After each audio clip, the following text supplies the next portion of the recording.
قرآن مجید کی آیات میں سے ایک ٹکڑا میں نے آپ حضرات کی خدمت میں عرض کیا، اور وہ ہے تمام صحابہ کرام رضوان اللہ تعالی علیہم اجمعین کے بارے میں، اور اس کا معنی یہ ہے، فرمایا رضی اللہ عنہم ورضوا عنہ، اللہ تمام صحابہ سے راضی ہے اور صحابہ اللہ رب العزت کی ذات سے راضی ہے، سب صحابہ سے اللہ کی ذات خوش ہیں۔ یہ نص قطعی قرآن ہے۔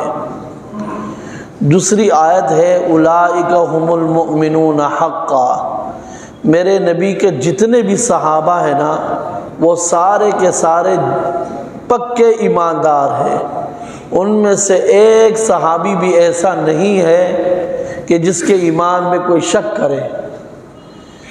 تیسری آیت ہے قرآن مجید کی، اس میں اللہ نے بالکل واضح طور پر فرمایا کہ فتح مکہ سے پہلے جو لوگ مسلمان ہوئے اور فتح مکہ کے بعد جو لوگ مسلمان ہوئے، دونوں قسم کے صحابہ، وہ صحابہ کہ جنہوں نے فتح مکہ سے پہلے اسلام کو قبول کیا، اور وہ صحابہ کہ جنہوں نے فتح مکہ کے بعد اسلام کو قبول کیا، دونوں کے بارے میں اللہ نے یہ جملہ استعمال فرمایا قل لو وعد اللہ الحسنى، ہر ایک سے اللہ نے جنت کا وعدہ کیا ہے۔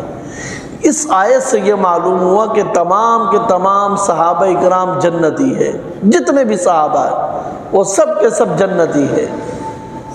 قرآن کے بعد اگر ہم احادیث کو دیکھ لیں تو نبی اکرم صلی اللہ علیہ وسلم نے فرمایا سب سے زیادہ احادیث کی کتابوں میں جو صحیح کتابیں نا اس کا نام ہے بخاری۔ اس کی روایت ہے نبی پاک صلی اللہ علیہ وسلم نے فرمایا کہ لا تسبوا اصحابی لا تسبوا اصحابی، نبی پاک صلی اللہ علیہ وسلم نے فرمایا خبردار میرے کسی بھی صحابی کو برا بلا مت کہو، لا تسبوا اصحابی، میرے کسی بھی صحابی کو برا مت کہو، میرے صحابہ اکرام کو کبھی بھی برا مت کہو۔ اور پھر آگے حضور نے ایک جملہ ارشاد فرمایا فوالذی نفسی بیدہ لو ان احدکم مثل احد ذهبا ما ادرک مد احدہم، فرمایا اللہ کی قسم جس کے قبضے میں میری جان ہے، اگر تم میں سے کوئی شخص پہاڑ کے برابر سونا بھی اللہ کے راستے میں خرچ کر دے، نبی پاک نے قسم اٹھائی، فرمایا اللہ کی قسم جس کے قبضے میں میری جان ہے، اگر کوئی شخص پہاڑ کے برابر سونا بھی کیا کر دے، خرچ کر دے، اور خرچ بھی کہاں پر کر دے، اللہ کے دین کے کاموں میں خرچ کر دے، تو تب بھی صحابہ اکرام رضوان اللہ تعالی علیہم اجمعین نے ایک مد کے برابر جو خرچ کیا ہے نا، مد کو آج کل کے حساب سے آپ کہہ دو کہ 543 گرام کے برابر، صحابہ اکرام میں سے کسی ایک صحابی نے بھی اگر 543 گرام کے برابر بھی اگر خرچ کیا ہے نا، اور تم اس کے مقابلے میں سونے کے پہاڑ کے برابر بھی خرچ کر دو، تب بھی صحابہ اکرام کے عمل کے برابر تمہارا عمل نہیں ہو سکتا، اتنا بڑا مقام ہے۔ اور ایک اور روایت میں نبی پاک صلی اللہ علیہ وسلم نے فرمایا کہ لا تمس النار مسلما رآنی او رآ من رآنی، فرمایا جس نے مجھے ایمان کی حالت میں دیکھا ہے اس پر جہنم کی آگ حرام ہے، جہنم کی آگ اسے نہیں جلائے گی، اور فرمایا جس نے مجھے دیکھنے والوں کو دیکھ لیا اس پر بھی جہنم کی آگ حرام ہے۔ یعنی کہ جو ایمان کی حالت میں کسی صحابی کی زیارت کر دے تو صحابی کی زیارت کرنے والے پر بھی جہنم کی آگ کو اللہ حرام کر دیتا ہے۔ اور ایک اور روایت میں حضور نے فرمایا اللہ اللہ فی اصحابی لا تتخذوهم من بعدی غرضا فمن احبهم فبحبی احبهم ومن ابغضهم فببغضی ابغضهم ومن آذاهم فقد آذانی ومن آذانی فقد آذى اللہ فرمایا لوگو اللہ کے لیے میرے صحابہ اکرام کے معاملے میں اللہ سے ڈرو۔ نبی پاک سمجھا رہے ہیں قیامت تک آنے والی امت کو کہ میرے صحابہ اکرام کے معاملے میں اللہ سے ڈرو، اللہ سے ڈرو۔ پھر آگے حضور نے فرمایا لا تتخذوهم من بعدی غرضا، فرمایا میرے دنیا سے جانے کے بعد انہیں طعن و تشریح کا نشانہ نہ بنانا، ان کی غلطیاں نہ نکالنا کہ فلاں صحابی سے یہ غلطی ہو گئی، فلاں سے یہ غلطی ہو گئی، یہ کام نہ کرنا۔ آگے حضور نے فرمایا فمن احبهم فبحبی احبهم، جو میرے صحابہ سے محبت کرے گا وہ مجھ سے محبت رکھنے کی وجہ سے میرے صحابہ سے محبت کرے گا۔ اگر کسی کے دل میں حضور کی محبت ہوگی تو اس کے دل میں صحابہ اکرام کی بھی محبت ہوگی۔ یہ ہو ہی نہیں سکتا کہ حضور کی محبت ہو اور صحابہ اکرام کی محبت نہ ہو۔ تو آج جن لوگوں کو آپ دیکھو نا کہ وہ صحابہ اکرام پر طعن و تشریح کر رہے یا انہیں تنقید کا نشانہ بناتے ہو، یا کسی ایک صحابی اکرام کے بارے میں بھی اگر برا بھلا کہہ رہے ہیں تو سمجھ لو کہ ان کے دل میں حضور کی محبت نہیں۔ اور فرمایا ومن ابغضهم فببغضی ابغضهم، اور جس کو دیکھو نا کہ وہ کسی صحابی کے متعلق بغض کا اظہار کر رہا ہے تو سمجھ لو کہ وہ مجھ سے بغض رکھتا ہے، مجھ سے بغض رکھنے کی وجہ سے وہ میرے صحابہ سے کیا کرے گا؟ بغض رکھے گا۔ اور پھر آگے حضور نے بڑا عجیب جملہ فرمایا، فرمایا وَمَنْ آذَاهُمْ فَقَدْ آذَانِي، اور اگر کوئی میرے صحابی کو تکلیف پہنچاتا ہے گویا کہ وہ مجھے تکلیف پہنچاتا ہے، اور جو مجھے تکلیف پہنچاتا ہے وہ اللہ کو تکلیف پہنچاتا ہے۔ تو قرآن و سنت سے ہمیں یہ بات معلوم ہو گئی کہ تمام کے تمام صحابہ اکرام کیا ہے؟ جنتی ہے۔ کسی ایک بھی صحابی کو برا بلا کہنا کیا ہے؟ حرام ہے۔ اب آتے ہیں دوسری بات کی طرف۔ آج جو 22 رجب ہے، اس 22 رجب کو حضرت سیدنا امیر معاویہ رضی اللہ تعالی عنہ ان کا یہ یوم وفات ہے۔ یہ امیر معاویہ رضی اللہ تعالی عنہ کون ہے؟ ان کا کیا مقام ہے؟ یہ مسلمانوں کے خال المؤمنین ہے، مسلمانوں کے ماموں ہیں۔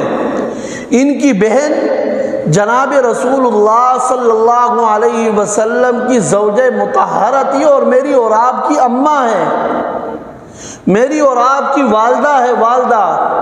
اور یہ میں ویسے نہیں کہہ رہا ہوں، قرآن کہتا ہے، قرآن کہتا ہے کہ نبی کی جو بیویاں ہیں نا وہ ازواجہ امہاتہم، میرے نبی کی جتنی بھی بیویاں ہیں وہ تمام مسلمانوں کی مائیں ہیں، مائیں۔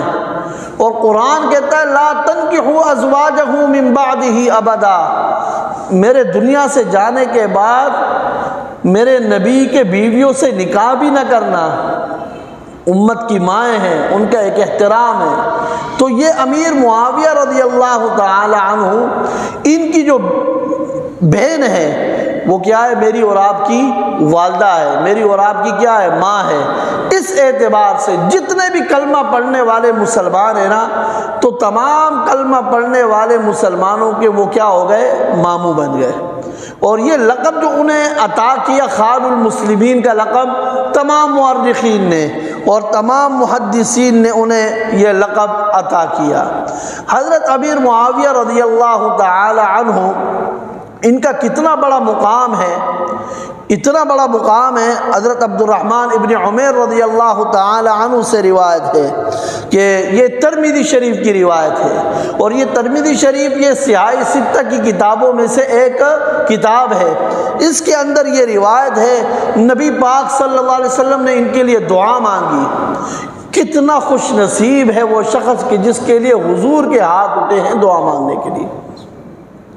آج ہم جاتے ہیں یار فلاں بزرگ نے جو ہے نا میرے بیٹے کے لیے دعا مانگی، فلاں مسجد کے امام صاحب نے جو ہے نا میرے بیٹے کے لیے دعا مانگی۔ ہم اتنا ناز کرتے ہیں، اتنا فخر کرتے ہیں کہ فلاں بزرگ نے جو نبی پاک کا امتی ہے، جو عالم ہے، اس نے میرے بیٹے کے لیے دعا مانگی۔ یار فخر کرتے ہیں، اور فخر کی وجہ سے ہمارے پیر جو ہے نا وہ زمین پر بھی نہیں ٹیرتے، ہر ایک کو بتا رہے ہوتے ہیں، خوشیاں منا رہے ہوتے ہیں۔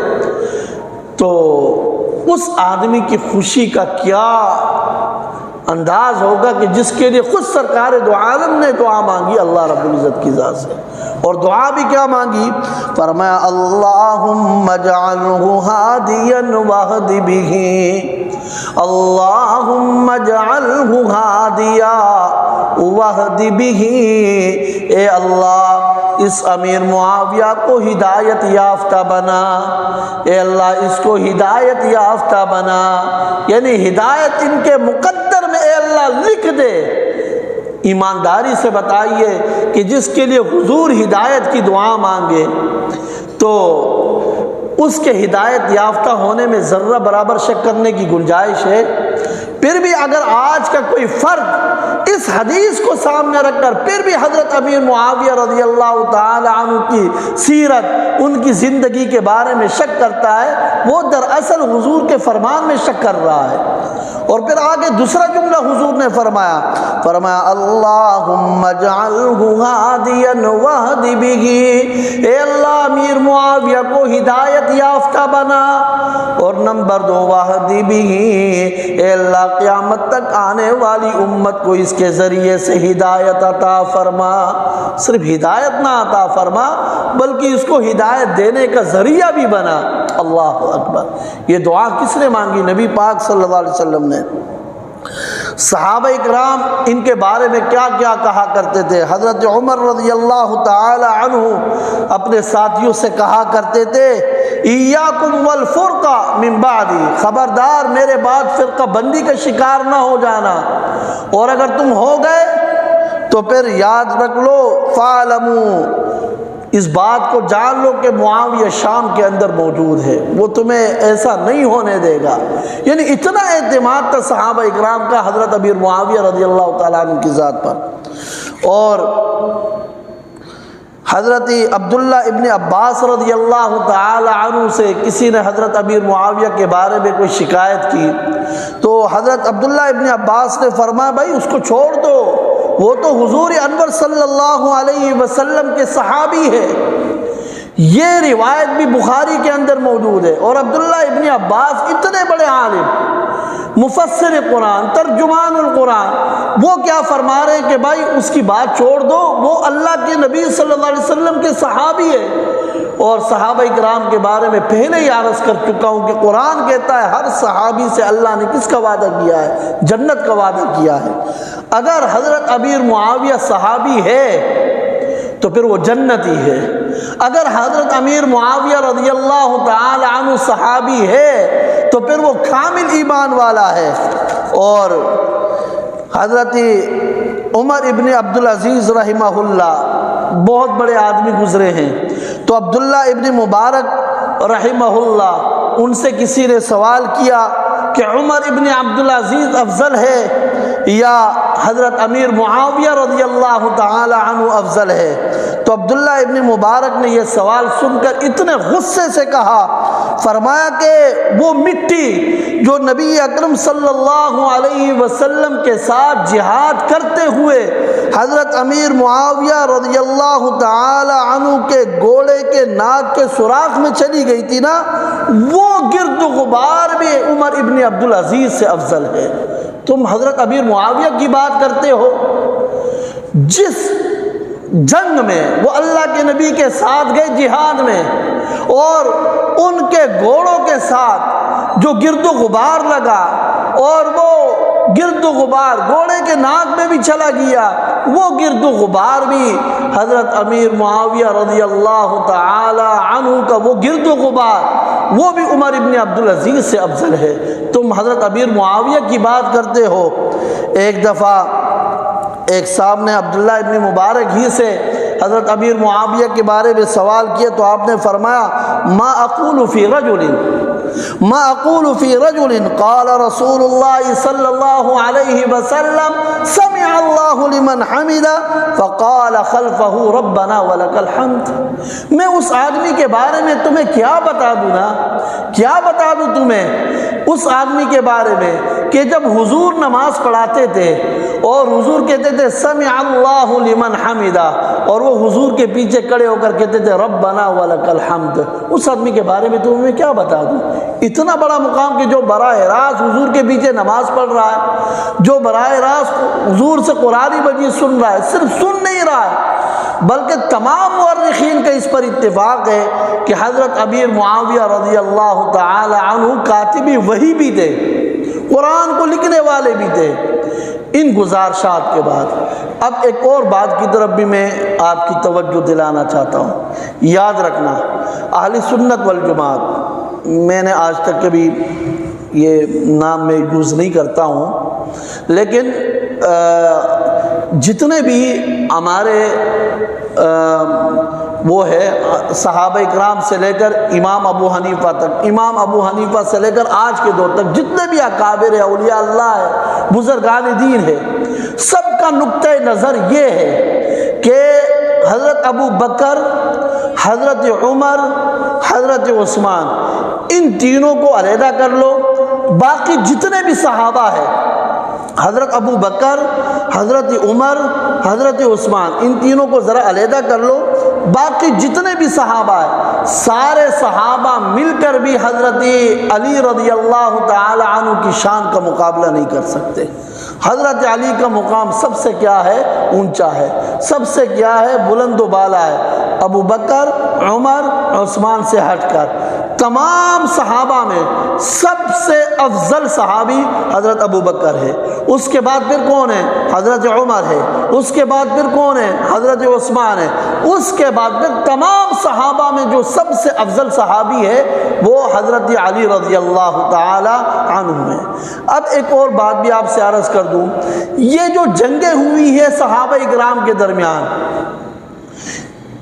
اس کے بارے میں ہمارا کیا نقطہ نظر ہونا چاہیے، ہم کیا نظریہ رکھیں؟ ہم یہ نظریہ رکھیں کہ یہ جو جنگیں ہوئی ہیں صحابہ اکرام کے بارے میں نا، تمام کے تمام صحابہ اکرام وہ جنتی ہے، اللہ ان سے راضی ہے. ان کے درمیان یہ جو جنگیں ہوئی ہے یہ غلط فہمیوں کی بنیادوں پر ہو گئی اور اجتہادی غلطیاں تھی. حضرت امیر معاویہ رضی اللہ تعالی عنہ اجتہادی غلطی تھی ان کی، حق پھر بھی حضرت علی رضی اللہ تعالی عنہ کے ساتھ تھا. تمام کے تمام صحابہ اکرام، ہم اس میں کوئی تفریق نہیں کرتے، سب سے محبت کرتے ہیں، کسی صحابی سے بغض نہیں کرتے. ان کے تمام معاملات اللہ کے حوالے ہیں. ہمارے لیے حکم یہ کہ ہم ہر صحابی سے محبت کریں. یہ 22 رجب کو ایک اور رسم ہمارے معاشرے کے اندر ہے جس کو کہتے ہیں کہ بھائی 22 رجب کو امام جعفر صادق کے نام پر ہم کیا دیں گے؟ کونٹے دیں گے. تو سب سے پہلا میرا سوال یہ ہے کہ بھائی اس 22 رجب ہی کو کیوں دیں گے؟ دوسرا سوال یہ کہ امام جعفر صادق ہی کے نام پر کیوں دیں گے؟ کسی اور کے نام پر کیوں نہیں دیتے؟ اگر امام جعفر صادق ہی کے نام پر دیں گے تو اللہ کے نام کے سوا کسی اور کے نام پر کچھ دینا یہ تو کیا ہے؟ حرام ہے، ناجائز ہے، یہ تو شرک ہے. اور اگر ان کے ایصال ثواب کے لیے دیا جا رہا ہے تو صرف 22 رجب کو کیوں متعین کیا جاتا؟ 15 رجب کو کیوں نہیں دیتے ہیں؟ پہلی رجب کو کیوں نہیں دیتے؟ کسی اور مہینے میں کیوں نہیں دیتے؟ تو اصل میں یہ ہے کہ یہ ان کا یوم وفات ہے. دشمنان اسلام نے اسی دن کو خاص کیا اور رفتہ رفتہ ان سے یہ چیزیں ہمارے اندر آ گئی. اللہ رب العزت ہم سب کی اصلاح فرمائے، کہنے اور سننے سے بڑھ کر عمل کی توفیق عطا فرمائے. وما علینا الا البلاغ. اے اللہ ہمارے گناہوں کو معاف فرما، پروردگار ہماری غلطیاں معاف فرما. وصلی اللہ علیہ وسلم.